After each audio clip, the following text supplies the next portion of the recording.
Welcome to today's Explainer, where we're heading straight into a landscape that has literally shaped ancient empires and is now being aggressively transformed by human engineering. We're looking at the Taklamakan Desert in China's Tarim Basin. It's a place of absolutely profound extremes, where you'll find everything from flawlessly preserved 4,000-year-old mummies to cutting-edge solar-powered robots testing the very limits of modern technology. Okay, to really grasp the deep historical dread associated with this place, picture this terrifying account from Marco Polo. During his epic trek along the Silk Road, he legitimately believed desert demons haunted these endlessly shifting dunes. He described this creepy phenomenon locals called the singing sand, writing that it filled the air with the sounds of musical instruments and, even weirder, the distinct clashing sound of striking weapons. Now, modern science tells us this eerie, low-frequency hump is actually just the acoustic resonance of millions of porous sand grains sliding and knocking together as they avalanche down the dunes in the wind. But to ancient travelers just trying to survive, it sounded like an otherworldly warning. So, here's the wild contradiction we're exploring today. How is the ultimate geographical antagonist actively giving way to life? How exactly do we go from Marco Polo's terrifying desert demons to a place where local farmers are now harvesting super lucrative luxury roses and engineers are dropping modern highways right through the shifting dunes? Let's find out. Section 1. The Sea of Death, Extreme Geography of the Taklamakan. The very name of the desert is essentially a stark, ancient warning to anyone daring to step foot into the Tarim Basin, often translated as, you go in, you don't come out, which isn't just hyperbole, by the way. The reason this area is so incredibly deadly boils down to a phenomenon called the rain shadow effect. The basin is surrounded on three sides by some of the most towering mountain ranges on Earth, like the Kunlun to the south and the Tian Shan to the north. These massive geological walls completely block moisture-laden air from the oceans. By the time any wind actually makes it over the peaks and down into the basin, it's been utterly starved of moisture, leaving behind one of the absolute driest places on the planet. Spanning 337,000 square kilometers, this sea of sand is roughly the size of Germany. But the really crucial detail here is that it's the world's second largest shifting sand desert. We're not talking about flat, rocky ground here. It's a highly dynamic, moving ocean of sand, with towering dunes that crest up to 300 meters high. Because these dunes are entirely shaped and pushed by powerful winds, the landscape is basically constantly redrawing its own map. Entire landmarks disappear, and massive hills of sand can just appear overnight. That is precisely what made navigating this region nearly impossible for centuries. And the climate? It's absolutely punishing. The area gets less than 4 inches of rain an entire year, yet the temperature swings are wild. The summer sun rapidly bakes the sand to blistering temperatures, soaring well above 40 degrees Celsius. But because there's zero moisture in the air to trap that heat, the winters are bitterly freezing, dropping far below minus 30 degrees Celsius. Add in fierce spring sandstorms that act like blinding, abrasive walls of dust, dropping visibility to near zero, and you've got one of the most hostile environments on Earth. Section 2. Relics of the Silk Road. Empires buried in sand. Now, despite these brutal conditions, for millennia, the Taklamakan wasn't just a barren barrier. It was actually a vibrant, multicultural conduit connecting China, India, Persia, and Europe. Going back 4,000 years, the incredibly dry, highly alkaline, and salty sand acted as the perfect desiccant. This unique chemistry naturally and flawlessly preserved the Tarim mummies, like the famous Lalande Beauty, giving us unparalleled insights into early Bronze Age migrations. Then, as we move closer to the 1st century BC, the edges of this desert gave rise to flourishing Tocharian and Buddhist city-states. Traders, monks, and entire empires skirted the edges of the shifting dunes, hopping from one fragile water source to the next, fueling the greatest trade network of the ancient world, the Silk Road. This is where it gets really mind-blowing. The merchant oasis of Dunhuang yielded one of the greatest archaeological discoveries of the entire 20th century, proving this desert acted as a massive, untouched library of human thought. In the year 1900, a Taoist monk stumbled upon a hidden, bricked-up chamber inside the Mogao Caves known as Cave 17. Sealed away around the year 1000 AD, it held a staggering 60,000 ancient manuscripts, preserving multiple languages and religions. Among these absolute treasures were the 868 AD Diamond Sutra, which happens to be the world's oldest known complete printed book, and the Dunhuang star chart, recognized as the earliest known atlas of the night sky. The dry desert air kept these vital pieces of history perfectly intact for nearly a millennium. No way you'd expect that from the Sea of Death, right? Section 3. Life Deep in the Sands. The Isolated Oasis of Taklamakan. So you might assume that only ancient ghosts and ruins exist in the deep sands today. But actually, hidden deep within the dunes lies one of China's most isolated villages. For the longest time, Taklamakan was a total mystery to the outside world. I mean, how do people end up stranded in the dead center of the Sea of Death? Well, the answer lies with the Kiria River. Over 300 years ago, resilient Uyghur settlers just followed the river as it flowed northward from the mountains directly into the desert.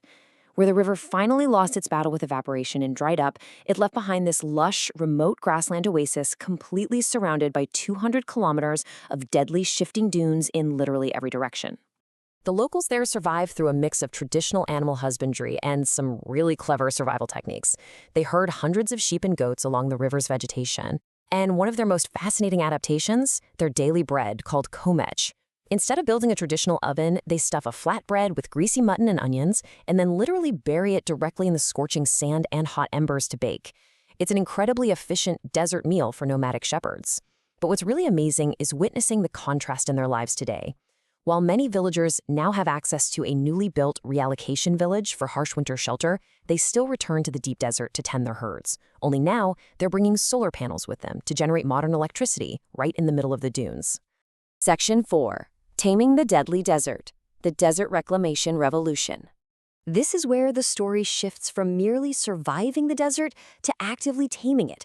Where ancient merchants once risked their lives over agonizing months of travel, you can now traverse the desert in mere hours on an absolute marvel of modern infrastructure.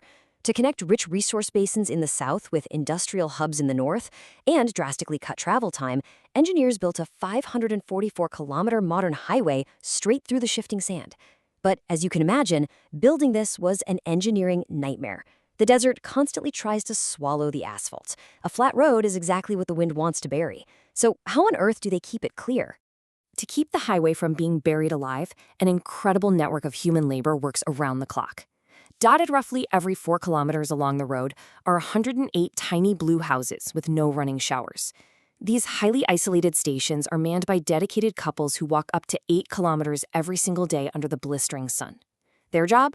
To manually open and close specific valves, pumping saline groundwater into a massive, highly precise drip irrigation network. This water keeps millions of deep-rooted, drought-resistant saxel shrubs alive on the roadside. It basically creates a biological shield that forces the wind to drop its sand before it ever reaches the asphalt.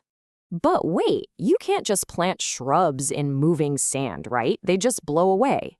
The crucial secret to stopping the desert actually comes from an ingeniously simple, low-tech method, learned the hard way from decades of failed tree planting experiments. Step 1. Push dry straw halfway into the sand in a continuous 1-by-1 meter grid.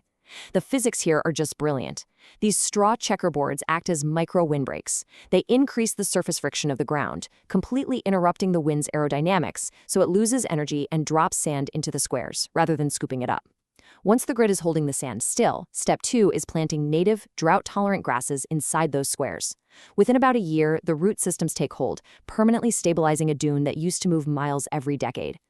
Utilizing this proven combination of straw, checkerboard grids, native planting, and precision drip irrigation, this reclamation revolution is expanding on a scale that is almost hard to comprehend. Are you ready for this? So far, 20.33 million hectares of sandy land have been successfully restored across the nation. To put that staggering number into perspective, that is an area of land roughly the size of the entire state of Nebraska or the island of Great Britain, brought back from shifting, dead sand into stabilized, manageable earth.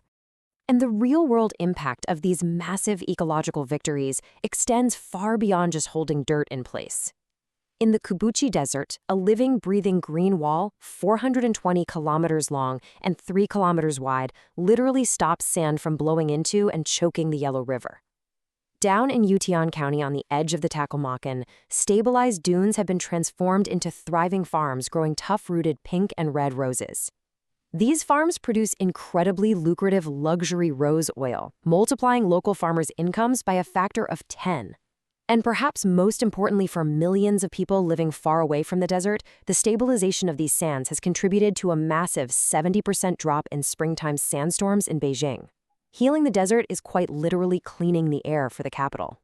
What's genuinely fascinating is that these hostile, ancient deserts are now serving as the ultimate proving ground for future technologies. Engineers have realized that if you want to build hardware that can survive anywhere, you test it in the Taklamakan or the nearby Gobi. Right in the middle of these barren landscapes, they are currently testing autonomous, solar-powered six-wheeled robots designed to navigate shifting sands, plant seeds, and monitor ecological data, all while enduring fierce heat and abrasive dust. It's just incredible to see a landscape that once destroyed ancient caravans now being used to forge robotics that could one day operate in extreme environments all over the globe. As we wrap up today's explainer, I want to leave you with a fascinating question to consider. If human patience, combined with some simple straw grids and targeted engineering, can literally turn the sea of death into blooming rose farms and massive green walls, what other impossible environments can we heal? We've seen how a landscape can evolve from a terrifying obstacle on the Silk Road to a testament of human resilience and now into an awe-inspiring canvas of ecological restoration. Thank you so much for joining me on this incredible journey. Keep learning, and I'll see you in the next one.